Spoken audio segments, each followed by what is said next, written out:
Muito bem, vamos continuar as nossas hipóteses de extinção do crédito tributário, agora com a nossa parte 6 desse módulo crédito tributário, e falávamos sobre pagamento, a primeira das hipóteses de extinção do crédito, e ainda existem artigos para conversarmos a respeito de pagamento. Já falei muitos artigos do CTN, desde o artigo 157 até o artigo 163 e do 165 a 169 do Código Tributário Nacional.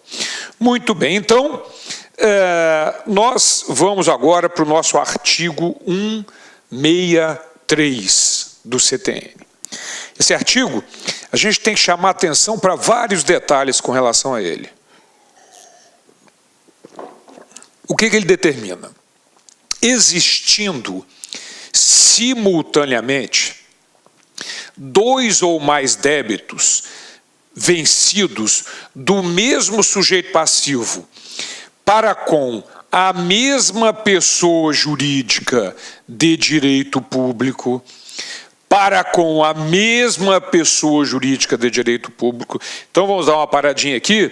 Esse artigo só se aplica quando um só contribuinte deve vários tributos, né, para uma só pessoa jurídica de direito público.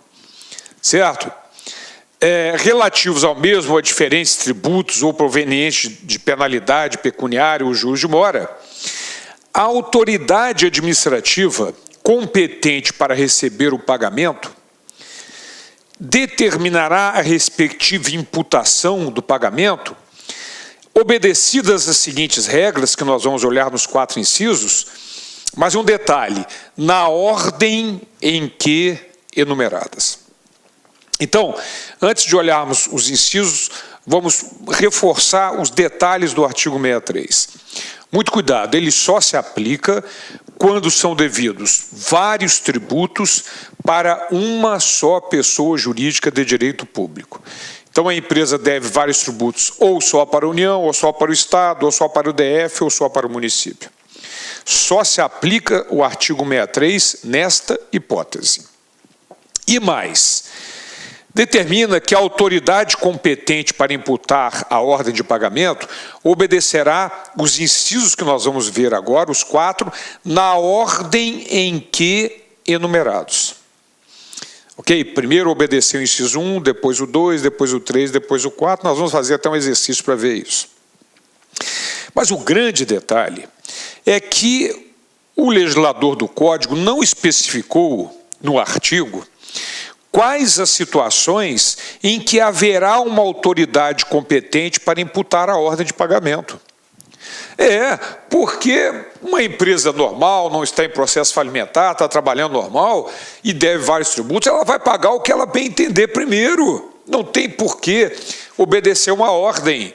Não há quem possa interferir na administração de uma empresa para determinar a ordem de pagamento.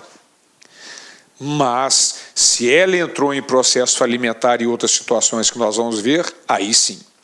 Aí haverá uma autoridade competente para imputar a ordem de pagamento. Mas o legislador do Código, ao redigir o Código, achou que as pessoas que lessem o artigo 63 já deveriam saber quais seriam estas situações, nas quais haverá uma autoridade competente para imputar a ordem de pagamento. Nós vamos olhar os incisos agora e vamos ver cada um deles com detalhes, mas e vamos também ver as situações estas que fazem com que a autoridade vá imputar a ordem de pagamento. Então vamos dar uma olhadinha nos incisos. Em primeiro lugar, os débitos por obrigação própria e, em segundo lugar, os decorrentes de responsabilidade tributária. Ora, vamos analisar cada inciso em separado e depois a gente trabalha com todos eles juntos fazendo um exercício. Ora, então, minha gente, em primeiro lugar os débitos de obrigação própria e depois de responsabilidade tributária. Então vamos imaginar o seguinte, uma empresa fez a retenção do imposto de renda na fonte dos seus empregados e não mandou para a União, e deve seu próprio imposto de renda. Entrou em processo falimentar, por exemplo. A autoridade vai determinar que primeiro seja pago os débitos de obrigação própria do seu imposto de renda e depois de responsabilidade tributária, que diz respeito ao imposto de renda devido pelos trabalhadores dela, que ela fez a retenção e não mandou para a União. Então, vamos entender esse inciso e depois a gente joga com todos juntos. Depois, primeiramente as contribuições de melhoria, depois as taxas e, por fim, os impostos. Lembra que a empresa está no CTI, né? Contribuições, taxas e impostos. Depois, na ordem crescente dos prazos de prescrição. É lógico, o crédito que vai logo prescrever, que a Fazenda Pública não vai mais poder entrar com ação de execução, porque já está prescrevendo, né? Já sabemos que a prescrição é em 5 anos, contados da data do lançamento, para entrar com ação de execução. Se falta pouquinho tempo, a prescrição já está pequena, vão receber primeiro e depois recebe os outros. Então, na ordem crescente dos prazos de prescrição. E, finalmente, na ordem decrescente dos montantes. Os de maior valor e depois os de menor valor. Bom, isso é o que determina os 4 incisos. Nós vamos dar exemplos deles novamente e vamos fazer aquele tal exercício. Mas antes, vamos ver em quais situações haverá uma autoridade competente para imputar a ordem de pagamento. Isso é que é fundamental, porque o legislador não deu essa informação. Então, vamos lá. Não é em qualquer situação que a autoridade deve imputar a ordem de pagamento dos créditos. Só ocorrendo este fato nos seguintes casos. E aí ela coloca... Eu coloco para vocês, forma esse acróstico fácil R. Fácil R são as situações em que haverá uma autoridade competente para imputar a ordem de pagamento. Nos casos de falência, nos casos de pessoa jurídica, falência, concordata, que já não existe mais, hoje é recuperação judicial, mas existem alguns processos concordatos que ainda estão correndo. Então, falência concordata nos processos que ainda correm, liquidação judicial ou voluntária e recuperação judicial. E nos casos de pessoa física, só no falecimento, arrolamento ou inventário. Então, forma esse acróstico fácil R, para lembrar, para ficar mais fácil da gente lembrar. Então, falência, arrolamento, concordata, inventário, liquidação judicial ou voluntária e recuperação judicial. Liquidação judicial ou voluntária é o que acontece com os bancos, instituições financeiras, elas não entram em processo falimentar, elas entram em recuperação judicial ou voluntária. A recuperação, em liquidação judicial ou voluntária. A recuperação judicial é aquele instituto que veio substituir a concordata. Então, e no caso da pessoa física, falência, no caso da pessoa física, arrolamento ou inventário. Certo? Já sabemos que o arrolamento é um inventário de rito sumário, mais simples, mais rápido, né, que vai resultar na adjudicação, que é a passagem dos bens.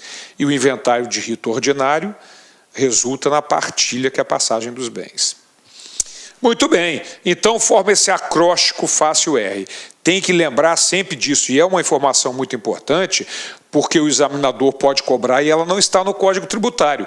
Lá no artigo 163, o legislador do Código apenas disse, nas situações em que a autoridade tem que imputar a ordem de pagamento, vai acontecer isso, mas não diz quais seriam essas situações, e são exatamente estas que aqui estão.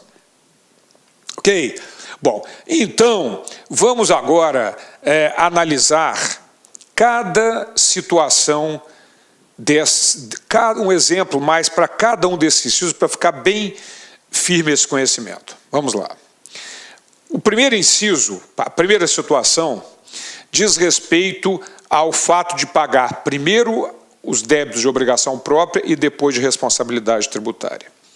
Essa aqui é uma situação de substituição tributária para operações anteriores, não é? Ou diferimento, certo?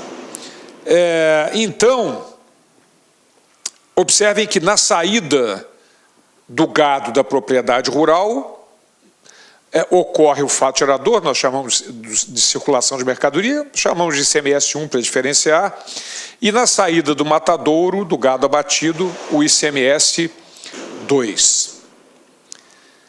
Bom, acontece que este ICMS 1 será recolhido posteriormente pelo matadouro na saída do produto. Nós já vimos isso. Olá, meus amigos, minhas amigas, sou o professor Luiz Antônio de Carvalho e eu estou aqui para fazer um convite muito especial, com muito carinho para você que está estudando direito tributário. Vocês viram? Perceberam, claro, que o nosso professor de Direito Tributário é nada mais e nada menos do que o professor Cláudio Borba, que inclusive é auditor fiscal da Receita Estadual do Rio de Janeiro, professor daqui da Lá Concursos, um professor que nos enche de orgulho. Eu, pessoalmente, quando fazia o curso de administração, isso lá no início da década de 90, eu tive o prazer de estudar nos livros do professor Cláudio Borba e agora ele faz parte da nossa equipe, do nosso time. Um forte abraço, professor Cláudio Borba. Meus amigos, minhas amigas, eu quero fazer um convite especial para vocês. O professor Cláudio Borba, tá certo? Ele é o nosso professor de Direito Tributário da LAC Concursos. Ele tem um curso super atualizado, completaço de Direito Tributário, gravado aqui na LAC Concursos, né? Esse curso, o foco dele especificamente, ele está voltado para as carreiras fiscais. Então, o professor Cláudio Borba pertence às carreiras fiscais aqui da LAC Concursos. Todo e qualquer concurso de carreira fiscal, de Cefaz, principalmente Cefaz, Secretaria de Estado de Fazenda, do Brasil todo, tá? Teve um concurso de Cefaz, o professor Cláudio Borba vai lá e grava uma revisão. Por exemplo, nós temos a revisão FCC de Direito Tributário com o professor Cláudio Borba. Essa isolada, todo o conteúdo do professor Cláudio Borba por apenas R$ 80,00. É isso mesmo, R$ 80,00. Durante 90 dias de acesso, você vai ter direito aí a assistir quantas vezes quiser e na hora que desejar. Professor, parcela esses R$ 80,00, com certeza você pode parcelar esses R$ 80,00 ainda em 10 vezes sem juros no nosso operador financeiro, ou seja, R$ 8,00 por mês, mais barato que uma coxinha, né? Tá certo, meus amigos? Então, olha só, qualidade e preço, competitividade é aqui na Lá Concurso. Pode vir, pode fazer essa isolada com o professor Cláudio Borba, que eu tenho certeza absoluta que você ficará super competitivo. Tá certo, meus amigos? Esperamos vocês aqui na Lá Concursos. Um forte abraço, fique com Deus. Tchau, tchau. Clique lá.